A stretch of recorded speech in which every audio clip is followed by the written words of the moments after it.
Hey, gorgeous. Anyone sitting there?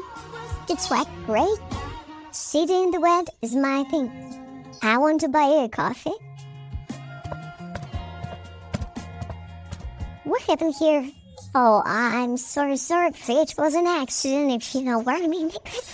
2 cups of coffee, please.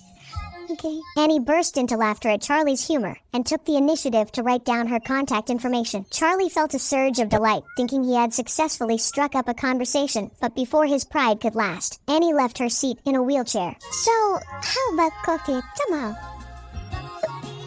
Yeah? I will call you.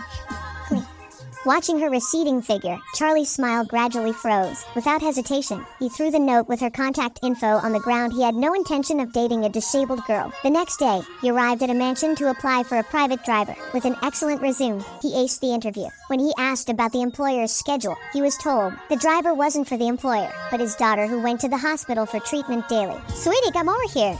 I'm fine.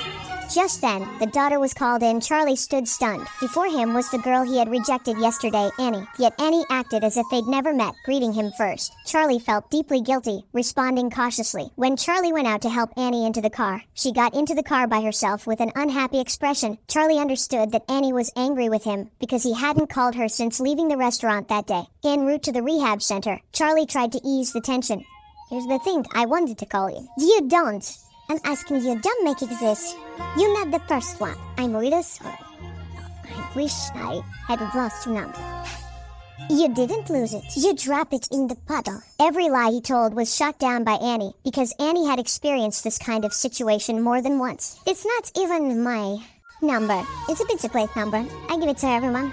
Pizza place? Why do you give pizza plates? Because I'm tired of waiting. It's the same thing every time. This made Charlie feel a twinge of guilt. At the hospital, Charlie thoughtfully prepared the wheelchair and tried to carry her, but she refused again. She didn't want to be treated like cargo, just to live as an equal. When Annie finished treatment and was wheeled out, Charlie leaned against the car eating ice cream. He bought one for her too. But when he opened the door, the ice cream had melted, staining her clothes. Charlie hurriedly explained and apologized to Annie, although Annie looked displeased. The corners of her mouth quietly turned up, because no one had been willing to put in such thought for her in a long time. After returning to the villa, the father approached Annie apprehensively, preparing to accept his daughter's complaints about the new driver, because the father had hired dozens of